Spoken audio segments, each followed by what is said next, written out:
오늘 조직 신학 23째 시간 진행하도록 하겠습니다. 지금 우리가 삼위일체 둘째 위격이신 예수 그리스도에 대해서 이제 공부를 하고 있습니다.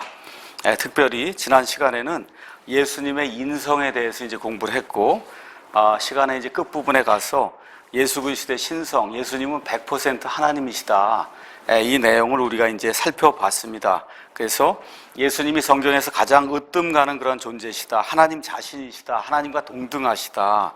이 말씀을 드렸고, 이 메시아의 신성에 대한 그런 예언의 말씀들을 우리가 이제 살펴봤고, 그 다음에 그 증거들로 무소부재하시고 전지전능하신 이와 같은 그 내용들을 지난 시간에 말씀드렸습니다. 특별히 전능하심까지, 그래서 질병과 사탄과 마귀들과 사람들과 자연계, 죄, 전통, 안식일, 성전, 사망까지 우리 예수님의 통제 아래 있다. 이런 말씀 이제 드렸습니다. 오늘은 예수 그리스도의 그 전지하심, 모든 것을 아시는 그와 같은 그 능력, 이런 것들을 이제 살펴보면서 예수님이 100% 하나님이시다. 이런 사실을 성경을 통해서 살펴보는 그런 시간을 갖도록 하겠습니다. 요한복음 16장 30절 말씀을 잠깐 보겠습니다. 요한복음 16장 30절 여기 가서 보시면은, 이제야 우리가 주께서 모든 것을 아시고 또 아무도 주께 여쭐 필요가 없는 줄 확신하나이다. 이로써 주께서 하나님으로부터 오신 줄을 우리가 믿나이다. 이 예수님을 가리켜서 제자들이 모든 것을 아시는 분이다. 전지하신 분이시다. 이렇게 이제 고백하는 그런 내용이 이 안에 이제 들어 있습니다. 그래서 요한복음 2장 23절에서 30절 말씀 가서 보시면은, 이제 6월절이 되어 그분께서 명절에 예루살렘에 계심에 많은 사람들이 그분께서 행하신 기적들을 보고 그분의 이름을 믿었으나 예수님께서는 자신을 그들에게 맡기지 아니하셨으니 이는 그분께서 모든 사람을 아셨기 때문이다.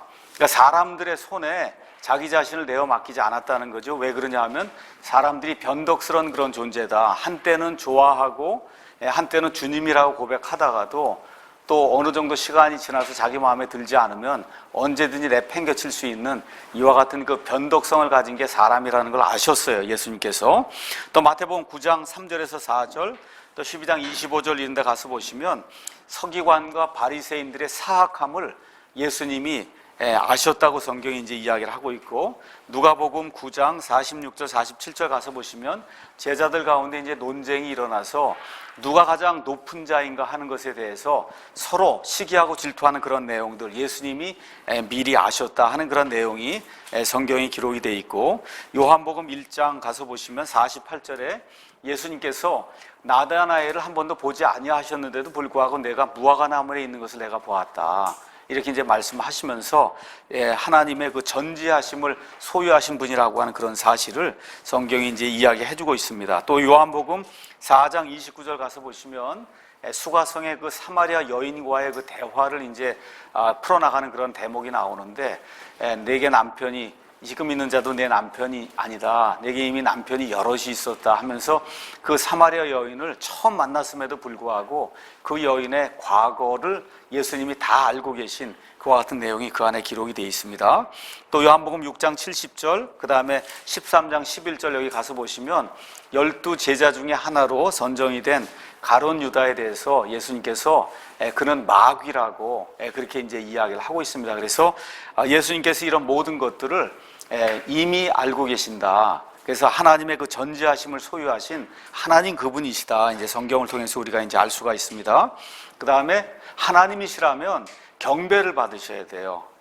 우리말로 이제 예배를 받으셔야 돼요. 그래서 성경에는 특별한 경우가 아니라는 하나님만 예배를 받게 되어 있습니다. 그래서 가서 보시면 히브리서 1장 6절에 있는 것처럼 천사들이 그분께 경배를 했고, 마태복음 2장에 가서 보시면 예수님이 이 땅에 아기로 태어나셨을 때 동방에서 온 지혜자들이 그분께 경배를 했고, 마태복음 8장에 가서 보시면 나병 환자가, 또 마태복음 9장에는 유대인의 치리자가, 그 다음에 마태복음 15장에 가서 보시면 이 상심한 어머니, 자기 딸이 마귀병에 걸려서 어려움을 당하고 있는 이 이방 여인, 수로보니게 여인이 와서 예수님께 경배를 드린 그런 내용이 나오고, 또 마태복음 20장에 가서 보시면 예수님의 그 두 제자 야고보와 요한의 어머니가 와서 예수님께 경배 드리는 그와 같은 내용이 나오고, 마가복음 5장에는 가다라 그 지방에 군단이 들어가 있는 그와 같은 그 군단 마귀가 들어있는 그 사람이 예수님을 알아보고 경배하고 정신을 차리는 그와 같은 그 내용이 이제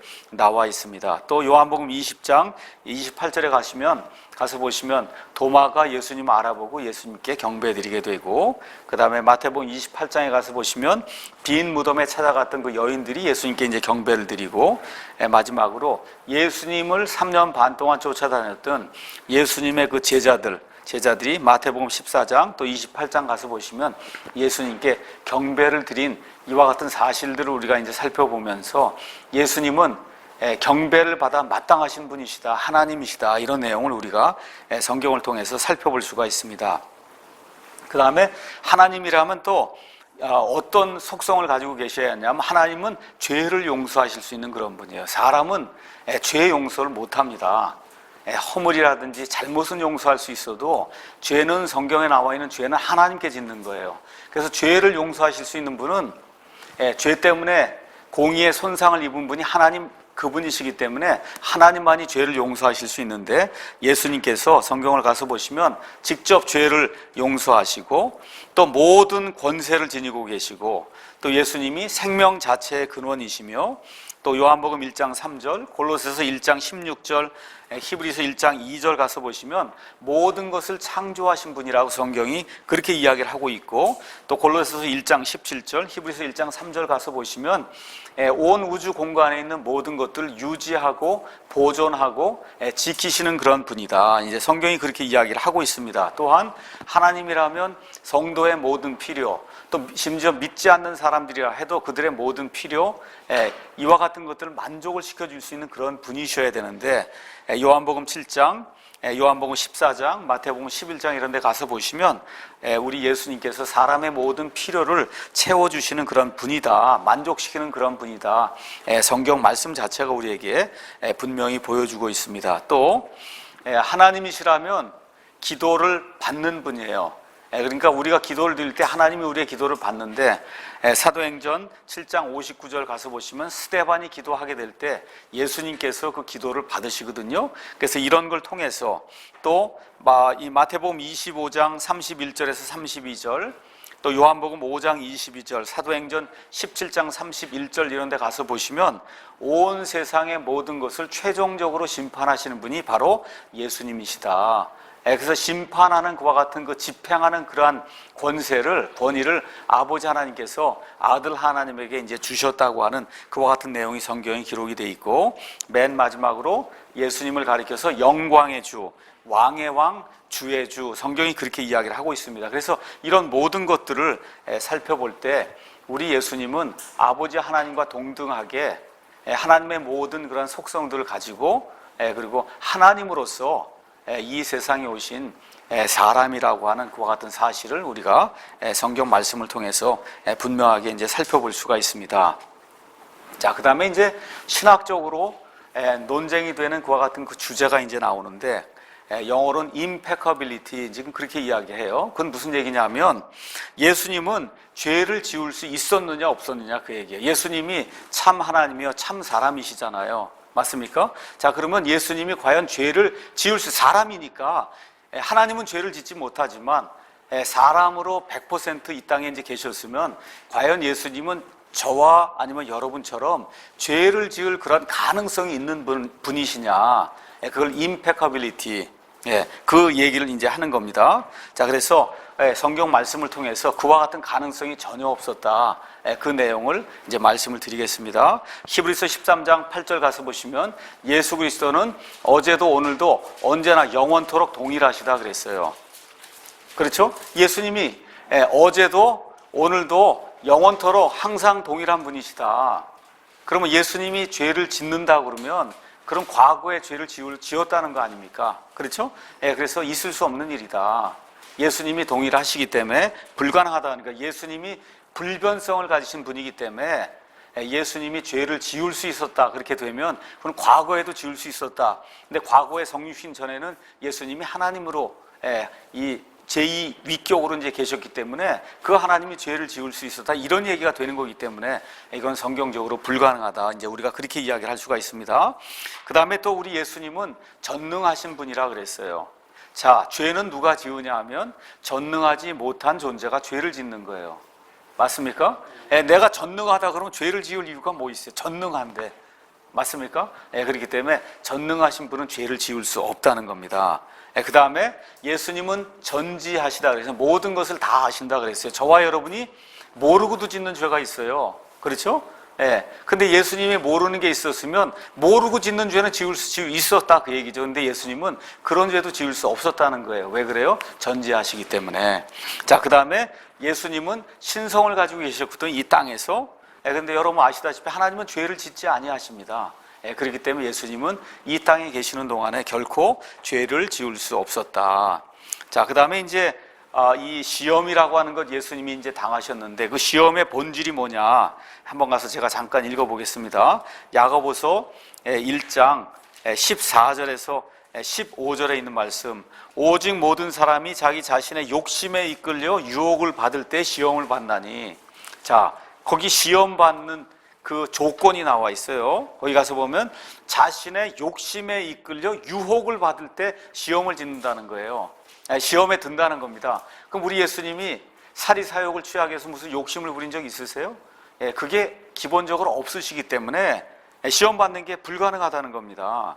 그런즉 욕심이 잉태하면 죄를 낳고 죄가 완료가 되면 사망을 낳는데 욕심 자체가 예수님 안에선 잉태가 될 수 없기 때문에 이런 일이 불가능하다는 거죠. 그래서 예수님에게 임한 시험은 내부에서 생긴 것이 아니라 외부로부터 이제 오게 된 겁니다. 그래서 죄를 지으려면 외부의 시험에 대해서 내부의 반응이 이제 나와야 되는데 우리 예수님은 죄성이 없기 때문에 내적으로 죄성이 없기 때문에 결코 죄를 지을 수 없다는 겁니다.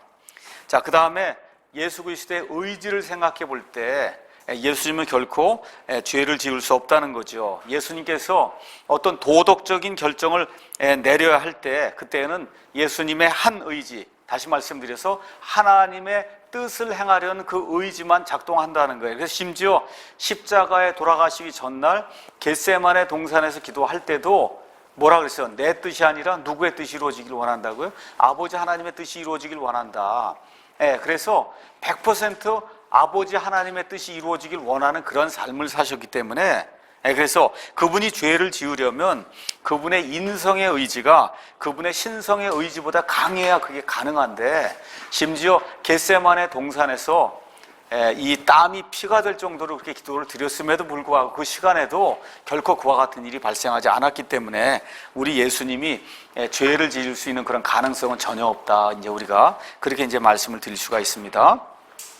자, 그 다음에 예수님의 권위가 있습니다. 요한복음 10장 18절에 있는 말씀을 우리가 이제 한번 보도록 하겠습니다. 10장 18절 가서 보니까 아무도 그것을 내게서 빼앗지 아니하며 예수님의 생명 얘기하는 겁니다. 내가 스스로 그것을 버리노라. 내게는 그것을 버릴 권능도 있고 그것을 다시 취할 권능도 있노라. 나는 이 명령을 내 아버지에게서 받았느니라 하시니라. 이렇게 되면서 예수 그리스도의 그 권능, 힘을 가진 그와 같은 그 존재라는 거죠. 그래서 신성을 가진 그리스도는 그리스도의 그 인성에 대해 완전한 그와 같은 권능을 가지고 계신다는 거예요. 그래서 여기 나와 있는 것처럼 죽음도 스스로 정할 수 있다는 거예요. 저와 여러분 죽는 거 정할 수 있어요? 자살하는 그런 특별한 사람 외에는 그게 불가능한 거거든요. 근데 심지어 예수님은 자기의 생명을 내놓는 것도 내가 스스로 그 일을 한다. 삶과 죽음을 스스로 결정할 수 있는 그런 분이라면 당연히 죄를 다스릴 수 있는 그와 같은 권능을 가진 분이다. 이제 우리가 그렇게 이제 이야기를 할 수가 있습니다. 그래서 결론의 말씀을 드리면 그분에 대한 시험들은 그분이 죄를 짓고자 하는 여부를 알아보고자 함이 아니라 죄를 짓지 않는다는 것을 보여주기 위한 이와 같은 시험들이다. 우리가 이제 그렇게 정의를 내릴 수가 있습니다. 그래서 예수님이 결코 죄를 지을 수 없었다고 하는 그런 사실은 성경 기록 역시 우리에게 증언을 해주고 있습니다. 가브리엘 천사가 와서 누가복음 1장 35절에 가서 보면 분명하게 그 예수님에 대해서 이렇게 이제 이야기를 합니다. 1장 35절 천사가 그녀에게 대답하여 이르되 성령님께서 내게 임하시고 가장 높으신 이의 권능이 너를 덮으시니 마리아에게 이야기하는 겁니다. 그런즉 또한 내게서 태어날 그 거룩한 것은 하나님의 아들이라 불리리라. 하나님의 아들이라는 거예요. 태어나는 그분이 하나님의 아들이다. 근데 또 어떤 분이 왜 이걸 거룩한 분은 안 하고 거룩한 것이라고 했느냐. 그렇죠. 영어로 가서 보면 holy thing이에요. holy thing. 그리스 말도 holy thing으로 돼 있어요. thing. 거룩한 것. 이건 뭘 얘기하는 거냐 하면 여러분 창세기 3장 15절에 여자의 씨를 보내신다고 했죠. 씨는 뭐예요? 것이에요. 것. 그래서 이게 다 이렇게 맞게 돼 있는 거예요. 씨를 보낸다 그랬잖아요. 우리는 그게 사람이라고 생각하지만 이게 그리스 말이나 히브리 말이나 이런 데서 이걸 맞추려면 그러면 그건 이와 같은 식의 사람이 아니라 이와 같은 어떤 물건을 가리키는 씨잖아요, 여러분. 벽씨, 씨 얘기할 때 그 씨, 그거 하기 때문에 지금 이런 식으로 제대로 이제 번역이 돼 있는 겁니다. 그래서 내가 여인의 씨를 이제 수태할 텐데 그 씨가 곧 하나님의 아들이다. 아들이기 때문에 죄를 지을 수 없다는 거죠. 요한복음 8장 45절에 가서 보시면 아주 중대한 말씀이 나와 있습니다. 요한복음 8장 45절에 예수님께서 무엇라고 이제 말씀을 하시냐 하면 그런즉 내가 너에게 진리를 말함으로 너희가 나를 믿지 아니하는도다. 46절 너희 중에 누가 내게 죄를 깨닫게 하겠느냐. 여러분 이런 말 할 수 있는 사람 없어요. 요 근래에 인도의 힌두교의 그 구루 뉴에이지 이거 해갖고 자칭 신이라고 한 그런 사람은 이런 말을 이제 할 겁니다. 본인은 그렇게 해도 누가 봐도 그건 가짜라는 거 금방 알 수 있잖아요. 지금 우리 예수님이 너희 중에 누가 내게 죄를 깨닫게 하겠느냐. 또한 내가 진리를 말할진대 너희가 어찌하여 나를 믿지 아니하느냐. 이렇게 이제 이야기하는 그런 내용을 통해서 예수님 자신도 그런 일은 불가능하다고 우리에게 이야기를 해주고 있습니다. 그래서 그분의 원수들조차도 예를 들어 가룟 유다도 뭐라 그래? 무죄한 피를 내가 흘렸다 그렇게 얘기하는 겁니다. 그렇죠? 그런 내용이 나와 있고 빌라도도 또 빌라도의 아내도 뭐라 그래요? 이 사람에게서 내가 죄를 찾지 못한다. 그렇게 신문을 하고 정죄를 하고 그렇게 매를 때리고 했지만 이 사람에게서 내가 죄를 찾지 못한다.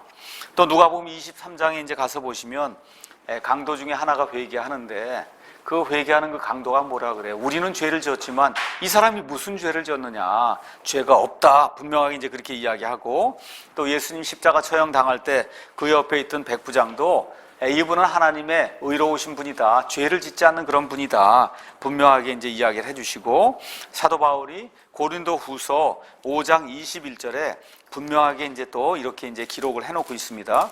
5장 21절 말씀입니다.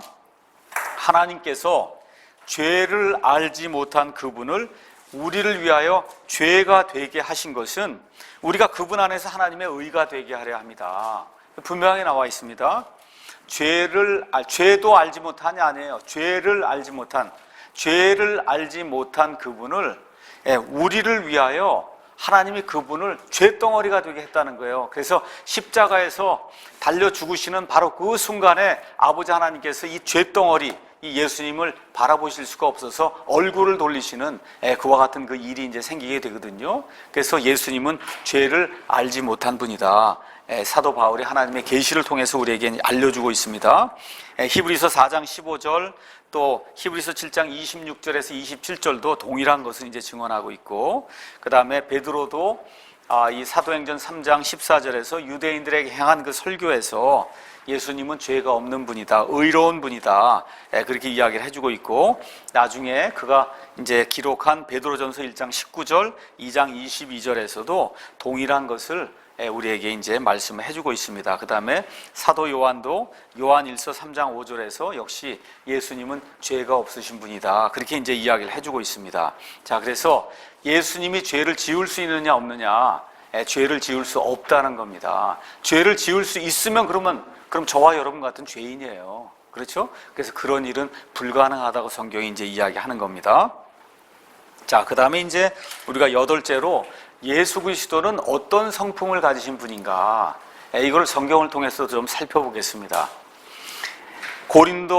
요한복음 14장에 가서 보시면은, 요한복음 14장 거기 가서 보시면은 이런 내용이 이제 나와 있습니다. 도마가 이제 묻죠. 주여, 주께서 어디로 가시는지 우리가 알지 못하고는 어찌 그 길을 우리가 알 수 있겠습니까? 그렇게 얘기하니까 예수님께서 그에게 이르시되 내가 곧 길이요 진리요 생명이니 나를 통하지 않고는 아무도 아버지께로 오지 못하느니라. 이제 그렇게 얘기하니까 이번엔 또 그 옆에 든 빌립이 8절에 주여 우리에게 아버지를 보여주소서 그리하면 우리에게 족하겠나이다 하니 예수님께서 그에게 이르시되 빌립아, 내가 이렇게 오랫동안 너희와 함께 있었을 때 내가 아직도 나를 알지 못하느냐? 나를 본 자는 아버지를 보았거늘 어찌 내가 말하기를 우리에게 아버지를 보여주소서 하느냐? 저와 여러분이 예수님의 품성을 이제 공부해요. 예수님의 속성을 공부해요. 이런 모든 것을 공부하면서 뭘 보셔야 돼요? 그 예수님이 가지고 계신 그 모든 게 아버지 하나님하고 동일하다는 거예요. 맞습니까? 예, 동일하다는 거예요. 그래서 첫째 예수 그리스도의 성품 중에 가장 큰 성품이 뭐냐? 예수님이 열심히 있었다는 거예요. 구약 시대에 여호와의 열심히, 주의 열심히 이것을 이루리라 하고 이제 이 여호와 하나님이 말씀하시면, 그러면 그 말씀대로 그대로 이루어지는 거거든요. 그래서 누가복음 2장 49절 가서 보시면 아마 한 12살쯤 되었을 때 예수님께서 이제 성년식을 하러 이 예루살렘 성전에 가셨다가 부모들이 다 이제 떠나간 그 이후에 거기 남아서 거기 있던 유대인 지도자들하고 하나님의 말씀을 나누는 그와 같은 대목이 그 안에 기록이 되어 있습니다. 2장 49절 가서 보니까 그 양아버지와 그 다음에 어머니가 자기를 찾으니까 그분께서 그들에게 이르시되 어찌 나를 찾으셨나이까? 내가 반드시 아버지를 해야 함을 알지 못하셨나이까? 이렇게 어려서부터 하나님의 일에 대한 그런 열심을 보였다는 겁니다. 또한 누가복음 4장 42절에서 44절, 8장 1절 가서 보시면 하나님의 왕국의 복음을 가서 보시면 곳곳에 전하셨다는 거예요. 한 군데만 전한 것이 아니라 열성을 가지고 자신이 가실 수 있는 모든 지역에 가서 말씀을 선포했어요. 이렇게 하다 보니까 마가복음 3장 21절에는 예수님의 친지들이 예수님을 잡으러 와서 뭐라 그래요? 이 사람이 미쳤다 그렇게 얘기해요. 미칠 정도로 하나님의 일에 열성을 냈다는 겁니다. 우리 예수님께서. 요한복음 2장 17절 가서 보니까 이 유대인 이 장사하는 사람들이 하나님의 그 성전을 더럽히는 것을 볼 때 노끈을 들고 채찍을 가지고 이 사람들을 내려치면서 이 성전을 깨끗하게 하시는 그런 모습을 보면서 하나님의 열심이 그분 안에 있었다고 하는 그런 사실을 저와 여러분이 알 수가 있습니다. 또한 누가복음 12장 49절에서 50절 가서 보시면 이 예수님께서 쉬지 않고 하나님의 일을 하셨다고 하는 그런 내용을 우리가 이제 성경을 통해서 알 수가 있습니다.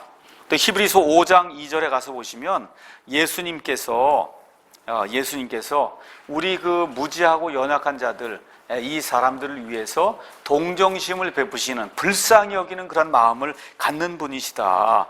그렇게 이제 성경이 이제 이야기를 하고 있습니다.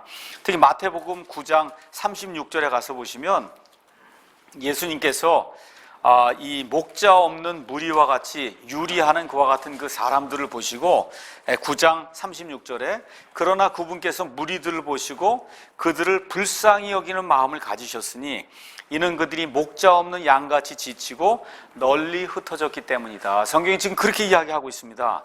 여기 불쌍히 여겼다는 그런 말을 어떤 분은 어떻게 이제 설명을 하느냐 하면 창자가 끊어지는 듯한 그런 아픔을 가졌다는 거예요. 여러분 이거 이 말 이해하시겠어요? 이거 유대인 종교 지도자들은 하나님의 말씀을 제대로 전해주지 않으니까 그러니까 이 무리들이 왔다 갔다 목자 없는 양들처럼 왔다 갔다 하면서 거짓 대언자들에게 속아 넘어가고 하나님의 말씀이 없어서 심히 곤핍한 이런 상태에 있는 것을 우리 예수님이 보시고는 창자가 끊어지는 듯한 그러한 아픔을 가지셨다는 거예요. 이렇게 불쌍히 여기셨다.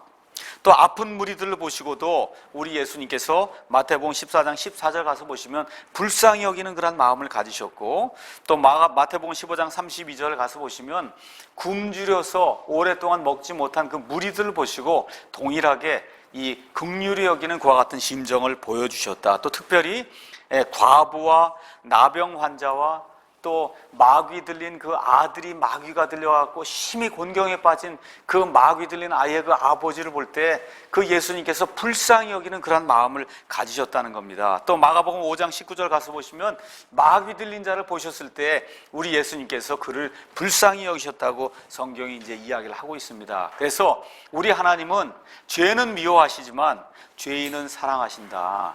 네, 그래서 하나님은 죄인들을 불러 회개하려고 우리 예수님을 보내셨다고 성경이 우리에게 이야기하고 있어요. 그래서 나는 의인이다, 완벽한 사람이다, 내게 문제가 없다, 이런 사람이 되면 결코 하나님 앞에 나올 수 없다고 성경이 우리에게 이야기해주고 있습니다. 또한 우리 예수님은 온유함과 그 다음에 부드러움을 소유하신 그런 분이라고 성경이 우리에게 이야기를 해주고 있습니다. 그래서 마태복음 12장 18절에서 20절에 21절에 있는 말씀, 여기 가서 보시면 참 놀라운 그런 그 말씀이 이제 기록이 되어 있습니다. 이 20절 가서 보니까 그는 상한 갈대를 꺾지 아니하며, 여러분 갈대가 이렇게 바람에 흔들흔들 하는데 갈대가 상하면 어떻게 되겠어요? 바람이 조금만 불면 이게 갈대가 꺾어지는 거거든요. 이렇게 연약한 자, 우리 믿는 자들 가운데 또 믿지 아니하는 자들 가운데 이렇게 연약한 심정을 가지고 하나님 앞에 이렇게 나오려고 하는 그런 사람, 까딱 이렇게 바람이 조금만 불면 이게 꺾어질 수밖에 없는 이런 연약한 자도 하나님이 불쌍히 여겨주신다는 거예요.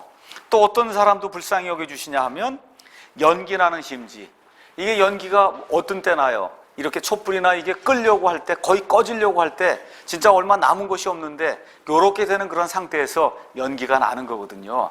이와 같은 상태에 있는 그런 사람들, 이런 사람들을 예수님께서 불쌍히 여겨주신다고 성경이 우리에게 이야기를 하고 있습니다. 그래서 제자들의 발을 씻는 그와 같은 그 모범을 통해서 우리 예수님이 온유함과 부드러움을 친히 이제 보여주셨고, 또 우리 예수님께서 마태복음 11장 28절에서 30절에 친히 수고하고 무거운 짐진 모든 자들아 너희는 내게로 오라, 내가 너희에게 안식을 주리라.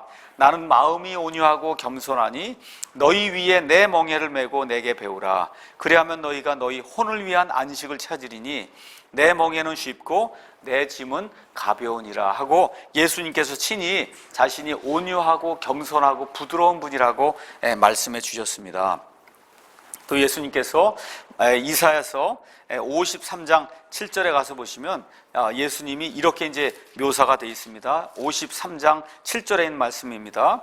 그는 학대를 당하고 고난을 당하였어도 자기 입을 열지 아니하였으며 도살장으로 향하는 어린 양같이 끌려가며 털 깎는 자 앞에서 잠잠한 양같이 자기 입을 열지 아니하는도다. 심지어 이 고난을 당하고 정죄를 받는 그 자리에서까지도 예수님께서 온유함과 부드러움을 잃지 않았다고 성경이 우리에게 이야기하고 있습니다. 또 예수님은 어떤 분이시냐, 이렇게 온유하고 부드러움만 가지고 그런 분이 아니시고 예수님은 굉장히 용기가 있는 그런 분이셨다. 누가복음 4장에 가서 보시면 우리 예수님께서 이사야서 말씀을 가지고 처음으로 하나님의 왕국의 복음을 선포하게 될 때 이 나사렛에 있던 예수님의 고향 사람들이 예수님을 배척하는 그와 같은 일이 이제 생기게 되거든요. 그래서 예수님을 끌고 가서, 그래서 어떻게 낭떠러지에서 밀어서 예수님을 죽이려고 하는 그런 일이 있을 때 예수님께서 묵묵히 그들 가운데를 통과해서 나가는 그와 같은 일이 그 안에 기록이 되어 있습니다. 요한복음 2장 13절, 그 다음에 17절, 마태복음 21장 가서 보시면 예수님께서 성전을 정화하는 그와 같은 내용이 나옵니다. 성전을 정화하실 때 노끈으로 채찍을 만들어서 이 사람들을 내쫓는 그 모습을 보실 때, 보게 될 때 얼마나 예수님이 용기 있는 분이시고 하나님의 것을 위해서 자기의 모든 것을 바칠 수 있는 그런 분인가 하는 것을 저와 여러분이 그 내용을 통해서 알 수가 있습니다. 또 마가복음 5장 1절에서 9절 가서 보시면 예수님께서 미친 사람과 대면해서 이야기를 나누실 때 그 예수님의 용기 있는 그런 모습이 나와 있고, 요한복음 11장 가서 보시면 나사로를 구할 때 예수님이 보여주신 용기 있는 행동이 그 안에 기록이 되어 있습니다. 유대 사람들이 자꾸 예수님을 죽이려고 하니까, 근데 지금 나사로는 유대에 있거든요. 그래서 지금 예수님이 몸을 피하고 있는데 나사로가 죽게 되었습니다. 그렇게 이야기할 때 우리가 우리 친구 나사로를 구하러 다시 유대로 들어가자. 거의 목숨을 내놓는 그와 같은 일인데도 불구하고 자기 친구를 구하기 위해서 용기 있게 이와 같은 행동을 취하는 모습을 우리가 성경을 통해서 알 수가 있고, 마태복음 23장 가서 보시면 사악한 바리새인들과 서기관들과 율법 박사들과 이 유대인 종교 지도자들 향해서 너희에게 화가 있을지어다, 너희에게 화가 있을지어다 이야기하면서 이 사람들을 책망하고 저주하는 그런 모습을 가서 보시면 우리 예수님의 용기가 어떤 것인지 저와 여러분이 금방 알 수가 있습니다. 또한 갈보리 십자가로 가시면서도 예수님께서 어떻게 하세요? 꿋꿋이 얼굴을 고정하시고 예루살렘, 자기가 죽을 것과 같은 그 도시 예루살렘을 향해 가실 때도 어떻게 해요? 얼굴을 꼿꼿이 고정하시고 이 부싯돌같이 얼굴을 굳게 정하시고 그리고 용기 있게 예루살렘으로 들어가시는 그런 모습이 성경에 이제 기록이 되어 있습니다. 또 예수님은 어떤 분이시냐? 순종하시는 분이시다.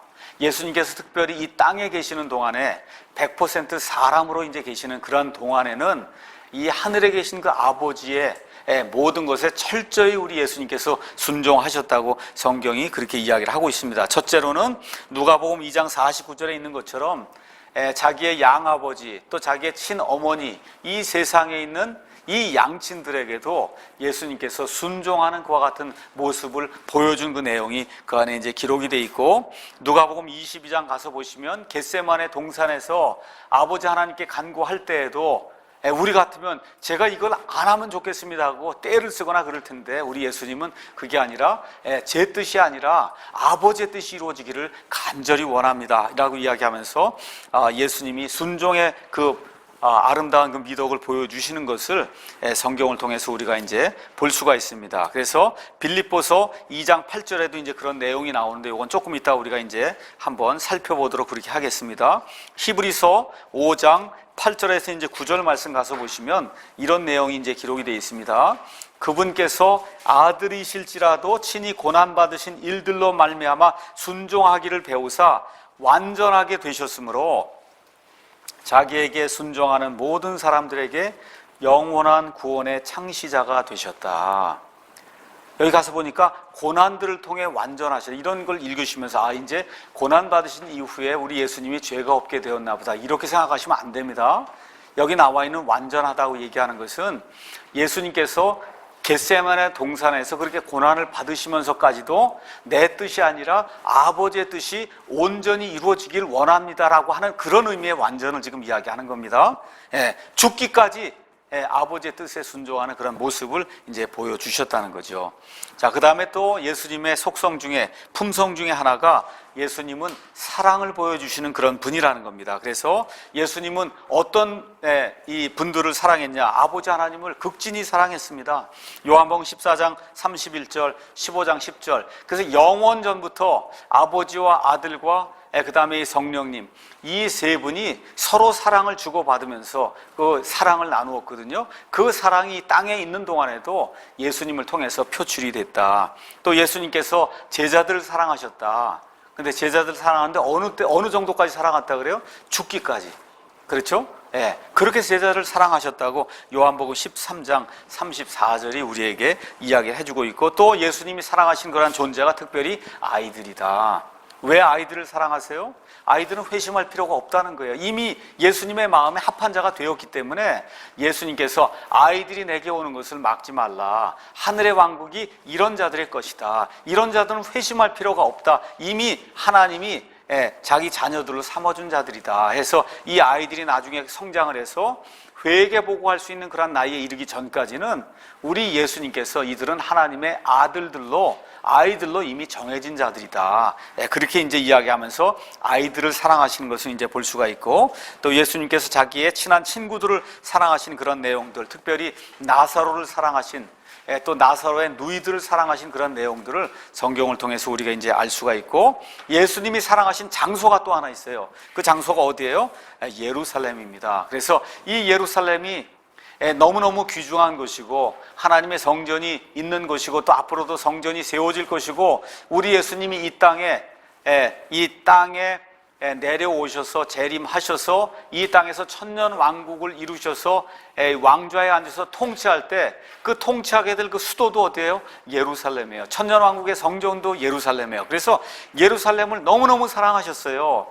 그래서 마태복음 23장 또 누가복음 19장 이런 데 가서 보시면 그 사랑하신 그 예루살렘에 들어있는 그 사람들이 메시아를 알아보지 못하고 오히려 예수 그리스도를 십자가에 처형하려고 하는 그런 모습을 보면서 우리 예수님이 예루살렘을 바라보시며 눈물을 흘리시는 그와 같은 대목이 그 안에 기록이 되어 있습니다. 자, 그래서 이런 것들을 통해서 아들 하나님이 이 땅에 오셔서 이 땅에서 사람으로 또 하나님으로 100% 사람으로 100% 하나님으로 계시는 동안 보여주신 그러한 그 품성들을 우리가 이제 알게 되고, 그 품성이 바로 누구의 품성이에요? 아버지 하나님의 품성이요, 그 품성이 곧 성령 하나님의 품성이다. 이런 내용들을 우리가 성경을 통해서 알 수 있다는 겁니다. 자, 그러면 자, 아버지 하나님이 있고 아들 하나님이 있고 성령 하나님이 있어요. 자, 그런데 이 아들 하나님이 인간의 문제를 보고, 인간의 문제가 뭐예요? 완전한 대속자가 없다는 거예요. 그렇죠? 그래서 사람들이 계속해서 염소다, 어린 양이다, 황소다, 소다 해서 제물을 드리지만 이게 죄는 없지만 완전한 희생예물이 못 되지 않습니까? 그러니까 그걸 계속해서 1000년, 2000년을 이걸 드려도 그걸로는 경배드리는 자들의 양심을 깨끗하게 하지 못하거든요. 그러니까 우리 아들 예수님께서 내가 내 자신을 비워서 그래서 사람의 모습이 되기로 그렇게 결정한 그와 같은 사건이 있어요. 그거를 이 그리스 말로는 케노시스라고 얘기해요. 케노시스. 그거를 우리말로 이제 번역을 하면 자기를 비웠다는 거예요. 영어로 empty 아시죠? empty 하셨다는 거예요. empty. 그 내용이 빌립보서 2장 5절에서 11절에 나와 있습니다. 이것도 저와 여러분이 교리적으로 중요한 내용이기 때문에 잘 이해하셔야 됩니다. 그래서 예수님께서 내가 사람이 돼야 되겠다고 그렇게 결정을 하셨을 때 어떠한 속성이나 어떤 것들을 내려놓으시고 사람이 되셔서는 어떤 것들을 받으셨는가 아시겠죠? 이 케노시스에 대해서 우리가 한번 살펴보겠습니다. 먼저 우리 예수님께서 사람이 되시고자 작정하셨을 때 어떤 것들을 내놓으셨는가 아니면 포기하셨는가, 이런 내용들을 한번 살펴보겠습니다. 첫째는 하늘에 아버지와 함께 누리던 그런 영광이 있었어요.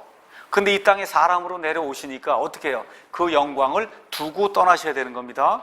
맞죠? 그래서 우리 예수님께서 요한복음 17장 5절 또 고린도서 8장 9절 이런 데 가서 보시면 아버지 하나님께 창세 전부터 가지고 있던 아버지 하나님과 제가 공유했던 그런 그 영광을 아버지 하나님께 구하는 그와 같은 내용이 이제 기록이 되어 있습니다.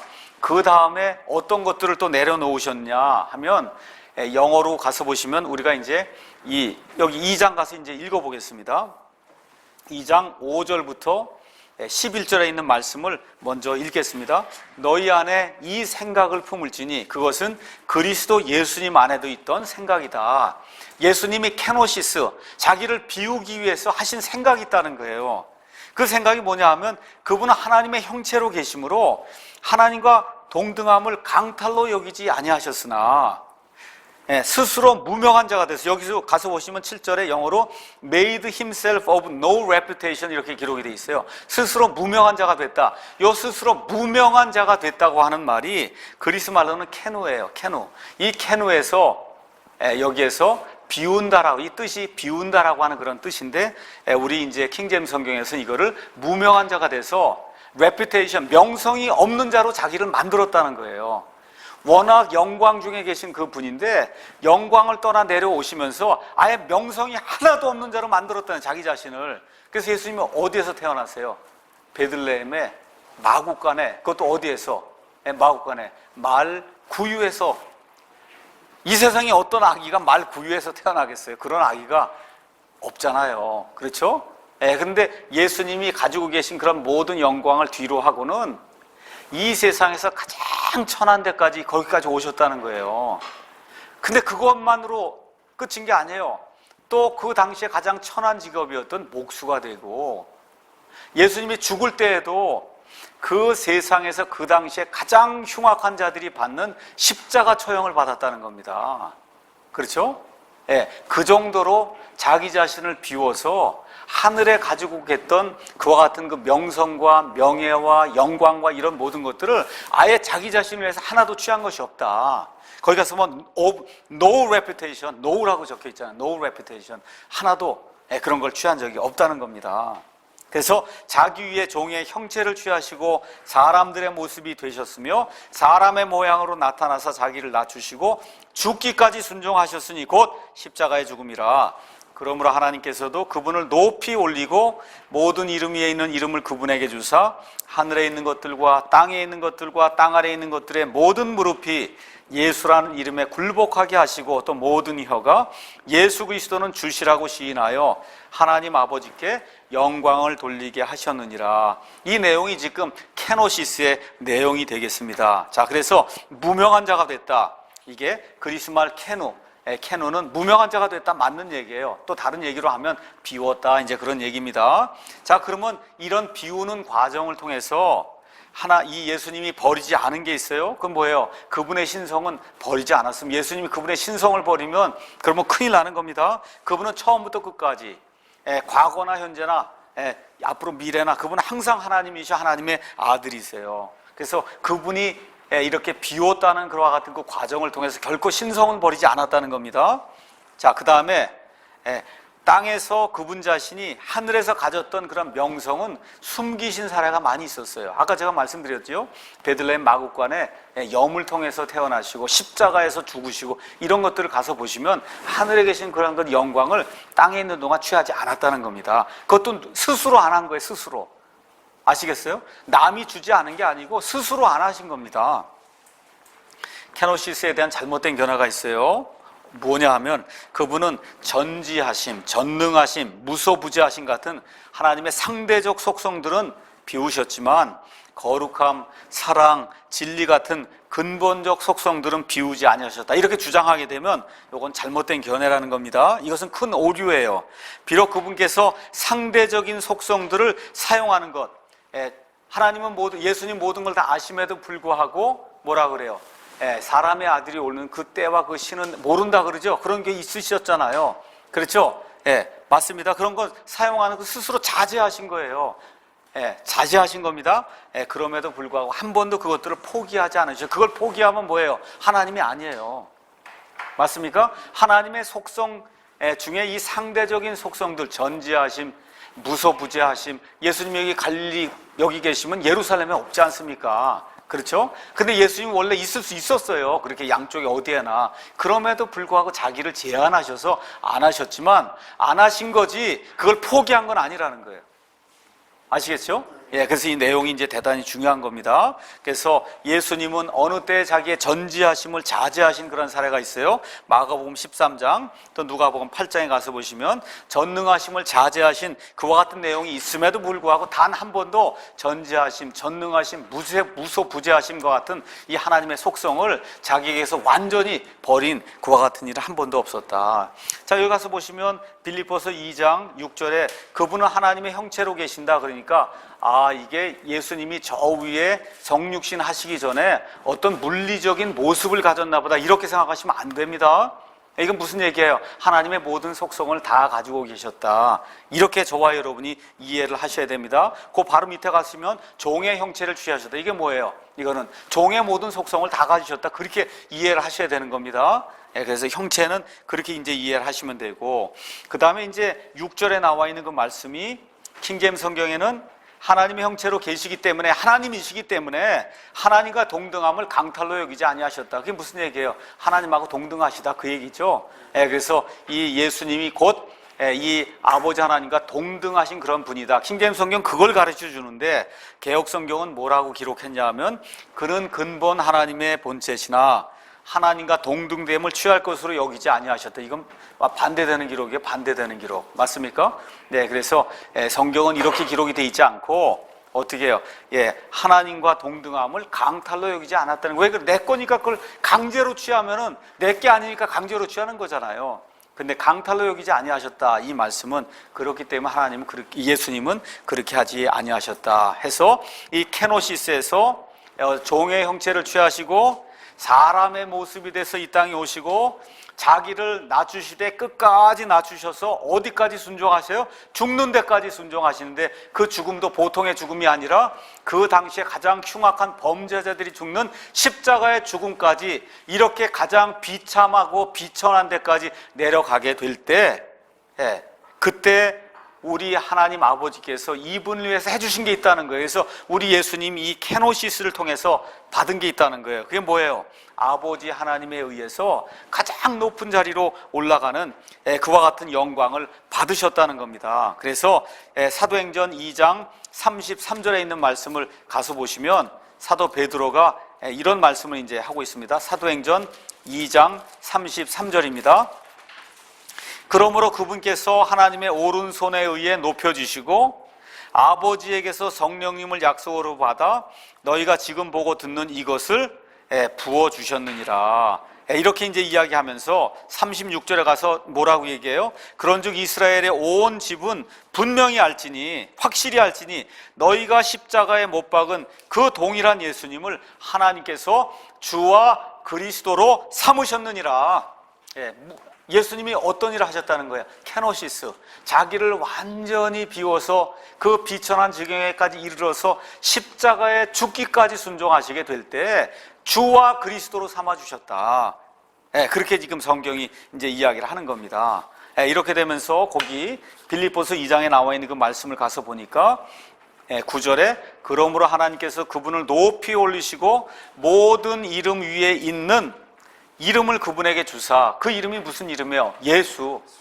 예수라고 하는 그 이름을 모든 이름 중에 가장 존귀한 이름으로 그렇게 만들어 주셨다는 거예요. 그렇죠? 그래서 하늘에 있는 것들과 잘 들으셔야 돼요. 하나님이 만드신 창조물들 가운데 하나님을 알아볼 수 있는 그런 존재들이 어디에 있느냐 하면 하늘에 있는 것들과 그 다음에 땅에 있는 것들과 그 다음에 어디 있어요? 땅 아래에 있는 것들. 그러니까 하늘에 있는 건 뭐예요? 천상의 존재들. 그렇죠? 이 천사들, 또 천상에 있는 그런 존재들, 또 마귀의 그런 그 악한 영들, 그 다음에 땅에 있는 건 사람 얘기하는 거, 죄 가운데 빠져있는 이 사람들, 그 다음에 땅 아래 가서 보시면 또 누가 있어요? 땅 아래 지옥에, 그렇죠? 지옥에 갇혀있는 이와 같이 지금 지옥에 갇혀있는 그와 같은 거 죄인들도 있고, 또 나중에 계시록 9장에 가서 보시면 이 무저갱이 열리게 되면 그 안에서 메뚜기와 같은 그와 같은 그 영들이 나오게 되거든요.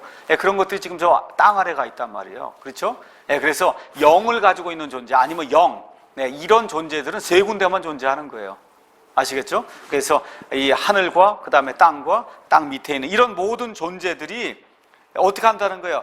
모든 무릎을 꿇어서 예수라는 이름 앞에 아주 완전히 복종하는 그런 일을 하게 되면서 11절에 모든 혀가 하늘에 있는 천사들, 그렇죠? 땅에 있는 이 사람들, 저 밑에 지옥에 있는 그런 죄인들까지도 모든 입이 다 입을 벌려갖고 예수님이 바로 주님이시다라고 그렇게 고백해서 하나님께 영광을 돌리도록 그렇게 만들어 주셨다는 그런 내용이 케노시스의 그 내용이에요. 멋있지 않습니까? 그렇죠? 그래서 이 예수님께서 자기를 비우시고 무명한 자가 이제 되셔서 이 땅에 오셔서 모든 일들을 감당하셨을 때 우리 하나님께서 그것을 매우 기뻐하셨다는 거예요. 가서 마지막으로 하나만 읽고 마치겠습니다. 이사야서 53장에 있는 그 말씀을 가서 읽어보겠습니다. 이사야서 53장에 가서 보니까 이사야서 53장 10절 말씀 보겠습니다. 10절 말씀. 이사야서 53장 10절에 뭐라고 되어 있냐면 그러나 주께서 그를 상하게 하시는 것을 기뻐하사 아버지 하나님께서 그 예수님을 상하게 하는 것을 기뻐하사 그를 고통에 두셨은즉 주께서 그의 혼을 죄로 인한 헌물로 삼으실 때 예수님이 죄로 인한 헌물이 됐다는 거예요. 그가 자기 씨를 보고 자기 날들을 길게 하며 또 주의 기뻐하시는 일이 그의 손에서 번영하리로다. 11절 그가 자기 혼이 해산의 고통을 치른 것을 보고 십자가에서 죽기까지 순종을 했으니 해산의 고통을 당할 정도로 어려움을 당했다는 겁니다. 근데 어떻게 한다는 그걸 보고 만족하게 여긴다는 거예요. 그 아들이 케노시스를 통해서 이 땅에 오셔갖고 사람이 되셔갖고 죽기까지 하면서 이 여자가 아기를 낳을 때 받는 그와 같은 그 고통, 이 지옥의 고통을 당하신 것을 기뻐하시고 만족하게 여기셨다는 겁니다. 그래서 나의 의로운 종이 자기 지식으로 많은 사람을 의롭게 하리니 그가 그들의 불법들을 담당하게 하리라. 그러므로 내가 그로 하여금 위대한 자들과 몫을 나누게 하리니 그가 강한 자들과 노력한 것을 나누리라. 이는 그가 자기 혼을 쏟아부어 죽기까지 했다는 거예요. 우리 예수님이 케노시스를 통해서, 아시겠죠? 그래서 우리 하나님을 흡족하게 하는 그런 일을 하게 됐다. 성경이 우리에게 이야기하는 겁니다. 오늘 여기까지 해서 23째 시간 마치도록 하겠습니다.